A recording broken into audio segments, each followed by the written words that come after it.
Sabemos que el aeropuerto ha implementado una serie de cambios, más que de cambios de medidas por el tema del COVID, no es la primera vez que lo hace, pero bueno, lo dejo a Javier Segarra que arranque con el tema, por favor, luego Jaime y venimos nosotros al final. Gracias y buen día, Nicolás. ¿Cómo le va? Gracias por estar con nosotros en la plataforma. Sí, entendemos que, por ejemplo, en el caso del aeropuerto, la medida de un solo acompañante se va a mantener hasta mediados de enero, si no me equivoco, ¿no? Su micrófono, por favor, Nicolás.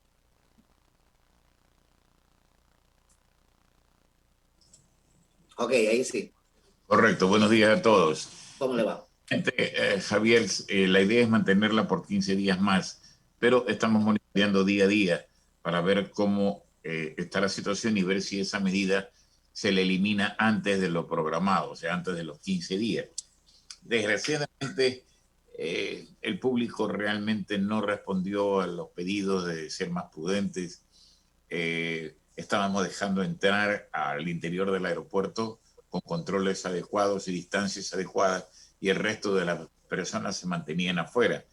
Pero con la llegada de los migrantes, la gente ya comenzó a llegar realmente hasta en buses. O sea, venía el pueblo entero a recibir al migrante, y había una gran multitud que en las afueras del aeropuerto, porque no podíamos permitir sino el aforo normal dentro del aeropuerto, había una gran multitud fuera del aeropuerto, en las veredas, en las vías de ingreso, cerca de la tolda que habíamos instalado, y ellos no guardaban las distancias adecuadas, muchos no usaban la mascarilla, y tuvimos que tomar una medida drástica como fue la de impedir que ingresen por vehículos más de un pasajero por acompañante. Igualmente controlamos las entradas peatonales, pero inclusive a pesar de esos controles, por las salidas, por donde están las casetas de salida, también entraba la gente a recibir a sus familiares. Ahora, ya en estos últimos 2 días, hemos visto que las cosas están más tranquilas. Además, hemos impuesto todas las medidas de seguridad y todas las medidas de bioseguridad que el COE nacional y el COE cantonal ha decidido, y por eso estamos pidiendo certificado de vacuna para ingresar a las oficinas, etcétera, etcétera. Ahora, de alguna u otra manera, el control se mantiene. ¿Y a qué me refiero? Porque no solamente es el acompañante, sino también lo de las medidas de bioseguridad. Correcto, esas no han cambiado en absoluto. Esas se iniciaron con el comienzo de la pandemia y han continuado. Recordemos que la Asociación Mundial de Aeropuertos reconoció al aeropuerto de Guayaquil con una mención muy especial por el hecho de ser un ejemplo en cuanto a la observancia de todas las medidas de bioseguridad que debían normarse en un aeropuerto. En eso nosotros no tenemos quejas. Taxa en ese aspecto ha actuado de forma muy seria y muy responsable, y ha seguido al pie de la letra, y quizás con un poquito más de rigurosidad, las medidas impuestas por las autoridades nacionales y cantonales. Continúa en el panel con la entrevista, con las gracias de mi parte. Perfectamente. Gracias, Jaime, por favor. Javier, la verdad es que ahí está, se me apaga la cámara. ¿Cómo le va, Nicolás? Bienvenido, buenos días. Yo estuve por el aeropuerto hace poco recibiendo a unos familiares, y normalmente la gente podía entrar hasta, digamos, como la sala no es sala de espera, pero es el recibidor, digamos, donde salen todos los pasajeros. Esta medida recientemente de un acompañante por pasajero, ¿se está aplicando también cuando usted recibe a sus familiares, o solamente para el despacho? Es decir, para salir de Guayaquil. No, igual, es lo mismo. Cuando viene alguien a recibir un pasajero, se pide que entre el chofer y un acompañante a recibir al pasajero. Okay. Los controles son tanto para dejar al pasajero como para recibir al pasajero, porque realmente la mayor cantidad de problemas que teníamos no es al dejar al pasajero, sino al recibirlo. Ahora, en este momento, la situación es al revés, porque los migrantes están saliendo. Entonces, ahora estamos controlando un poco más la llegada de sea, la salida internacional de los pasajeros, porque la situación ha revertido ahora que ya los migrantes están regresando. Pero los controles se estaban estableciendo para ambos casos. Ahora, en el tema de recibir pasajeros, inclusive en la parte de afuera había unas carpas blancas donde había unas sillas. Esto se sigue manteniendo y es justamente para que los familiares que reciben a los pasajeros, pues obviamente estén, digamos, de una forma controlada, porque no es que están pegaditas las sillas, sino que están separadas, tienen un distanciamiento de 2 metros. Esto se continúa haciendo, la gente sí lo está respetando, porque muchas veces la gente pasaba directamente digamos, al recibidor, que no se podía, como antes, estar muy cerca, sino más bien hay digamos, unos cordones que separan, digamos, la salida de los pasajeros versus donde reciben los familiares de los pasajeros. Claro, en el interior del aeropuerto no había problema, porque dejamos de ingresar de acuerdo con el aforo únicamente, ya, alrededor de más o menos el 60%, y obligábamos a que se mantengan en la distancia adecuada.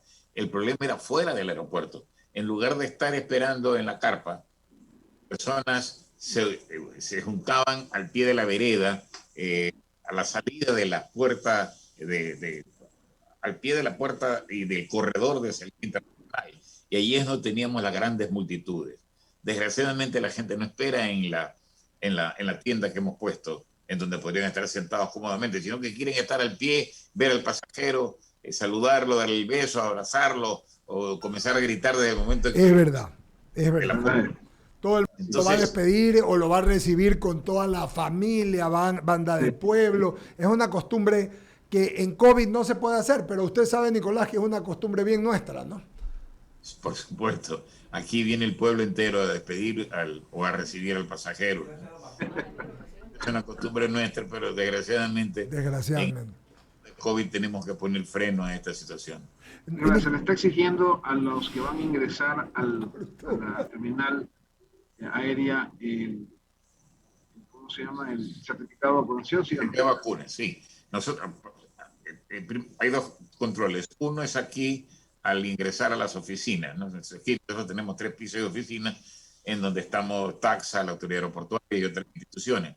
En la entrada estamos obligando a presentar el certificado de vacunación, y también se pide el certificado de vacunación a las personas que vayan a ingresar a recibir al pasajero que entran a los, digamos, ¿no es cierto? Ahora es imposible estar pidiendo el certificado de vacunación, y además es en exteriores, pero en el momento en que entran al edificio sí se pide el certificado de vacunación. Y aquí colaborando con el Ministerio de Salud, porque aquí en el aeropuerto se está vacunando a personal de la ciudad. Solamente para terminar ya, para dar paso a la cabina, en este certificado de vacunación que se les pide a las personas que ingresen a la terminal aérea, ¿también se les está pidiendo la cédula o no? Porque ese era un problema que había de que mucha gente estaba falsificando los certificados de vacunación. En algunos casos sí se pide la cédula. Lo que pasa es que aquí el ingreso aquí a este edificio, por ejemplo, ya el guardia conoce a la gente que ha ingresado. Entonces, muchas ocasiones, el caso mío, por ejemplo, me pidieron la primera vez que vine, pero ya de ahí en adelante ya saben que yo tengo mi certificado, saben quién soy. Pero en casos de gente que no es usual el ingreso a estas oficinas, se le pide efectivamente que con la cédula pruebe que es realmente la persona que tiene ese certificado de vacunación. Correcto. Le doy paso a la cabina central. Adelante, Eduardo o Alberto. Sí, yo con una pregunta y lo paso a Alberto. Nicolás, en el mismo contexto, pero de otra forma, están vacunando y haciendo pruebas en el aeropuerto de Guayaquil, vacunando las 3 dosis, me dicen, y también haciendo pruebas para ver si alguien tiene COVID o no. ¿Es esto cierto? Explíquenos un poquito la logística, querido Nicolás Romero. Los exámenes, sí, mejor dicho, la vacuna sí la están poniendo okay. en la parte de atrás, en lo que era anteriormente el parqueo de las oficinas del centro de administración. Ahí está instalado el Ministerio de Salud y están vacunando al personal de la ciudad que acude. En cuanto a las pruebas de PCR, no se están haciendo. Si viene alguien que no trae el PCR, entonces se lo obliga a que traiga él mismo a alguien que le tome el PCR aquí y luego tiene que ir 15 días a quedarse en su casa. Okay. Pero no hay una facilidad para hacer la prueba de PCR aquí en el aeropuerto. Ok, una pregunta más, Nicolás. Probablemente no sea la fecha ni el lugar, pero le pregunto. Conversamos con usted el año pasado algún momento. ¿Tenía previsto el aeropuerto de Guayaquil? Seguro que el dengue nos ha aguantado y el tema de las aerolíneas. ¿Sigue en pie la idea de hacerse una manga más, que creo que es lo que nos queda físicamente en algún momento que esto termine? Me refiero al COVID. Bueno, no, ya no podemos. No se puede más. Okay. No se puede colocar ninguna manga más aquí. Ya en este momento ya tenemos el máximo de mangas instaladas. Alberto Quintana. Gracias, saludándolo a don Nico. Oiga, usted ya estar cansado también de hablar de los temas aeroportuarios. Saquémoslo de esa onda para hablar un poco de fútbol. Como buen barcelonista debe estar ya preparándose para la noche amarilla. De alguna manera, sí me gustaría, ¿no? Porque viene Carlos Tevez para la noche amarilla y de alguna forma, ¿no? Como ex dirigente de Barcelona, como amante del fútbol, sí me gustaría escuchar algún tipo de reflexión. Por un lado, el tema de cómo vive este tipo de espectáculos usted, y por otro lado, ¿qué recomendación, alguien que siempre vivió el fútbol tan de cerca, qué recomendación para el desarrollo del fútbol, del tema del manejo a través de la Liga Pro, puede darnos a esta hora? Mire, cuando yo fui presidente de Barcelona en el año 1975, hace fútbol, en otras palabras, yo tenía un plan para convertir a Barcelona en una institución real, en una institución con socios y con una escuela de fútbol, con un estadio. Inclusive hice el estudio de factibilidad para el estadio, que posteriormente lo entregué a las personas que llevaron adelante el estadio. Ese estudio lo hicimos con el ingeniero Tom Wong, que ya falleció, uno de nuestros miembros del directorio. Y realmente yo salí decepcionado del fútbol y no quise regresar, porque encontré que no había eco a las ideas que yo tenía de cómo debía manejarse un equipo de fútbol y un equipo de la popularidad y de la capacidad económica que puede desarrollar como Barcelona. Y veo, aunque quizás me digan que es la relación que tengo con Michel Deller, porque Michel Deller es en este momento uno de los accionistas de la concesionaria Taxa, por fin veo a alguien que está haciendo las cosas como se debe hacer. O sea, el campeonato de Independiente es un premio a un dirigente que ha sabido hacer las cosas como deben hacerse en el fútbol. Y si desgraciadamente los otros equipos, por más populares que sean, Barcelona, Emelec, no siguen el ejemplo y hacen lo mismo, yo me temo que van a tener serios problemas económicos. No creo que vayan a desaparecer porque su fanaticada es muy grande, pero será mejor que comiencen a hacer lo mismo, o sencillamente van a tener problemas serios y vamos a ver a equipos como Independiente y los que sigan haciendo lo mismo que está haciendo Independiente, llevarse todos los trofeos nacionales. Este año es un año muy especial, se va a jugar la Copa Libertadores de América. Acá en Guayaquil, sí.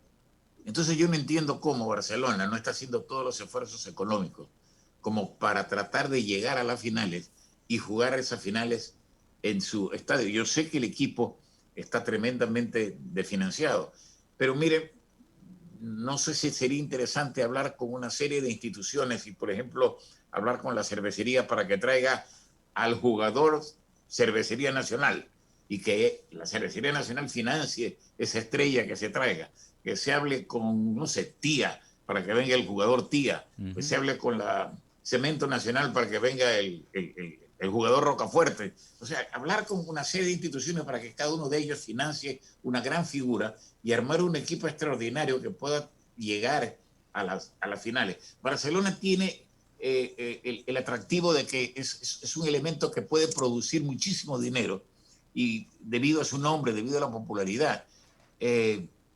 Yo lo viví. Yo fui 4 años funcionario público en INESEL, en Autoridad Portuaria, y nadie me conocía. Fui un año presidente de Barcelona y me paraban en la calle, la gente y todo el mundo sabía quién era yo. Y eso es debido no a Nicolás Romero, sino a Barcelona. Lo que es Barcelona.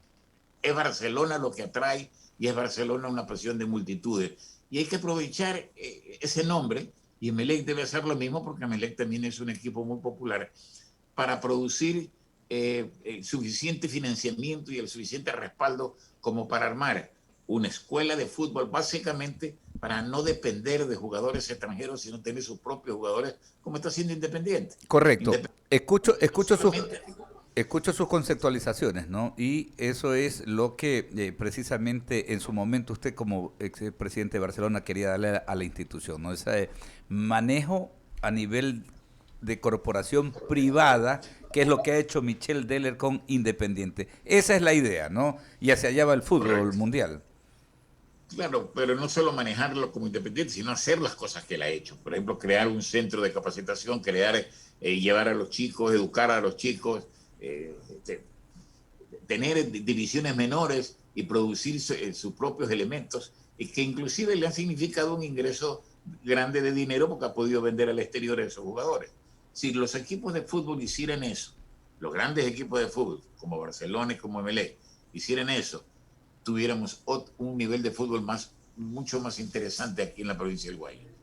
Perfecto. El ingeniero Nicolás Romero Sanster es el titular, el gerente general de la Corporación Aeroportuaria de Guayaquil. Expresidente de Barcelona, exgerente de INESEL, de Autoridad Portuaria también, con un tremendo currículum, ¿no? Que nos ha brindado también la oportunidad de hablar no solamente de las medidas que se toman acá en la terminal aérea del José Joaquín de Olmedo, ¿no? Sino también hablar incluso de Barcelona y de esta afición por el fútbol, ¿no? Muchas gracias, Nicolás. Siga cuidando y conservándose bien. Un abrazo, que tenga buenos días y sigamos cuidando a la gente en el aeropuerto.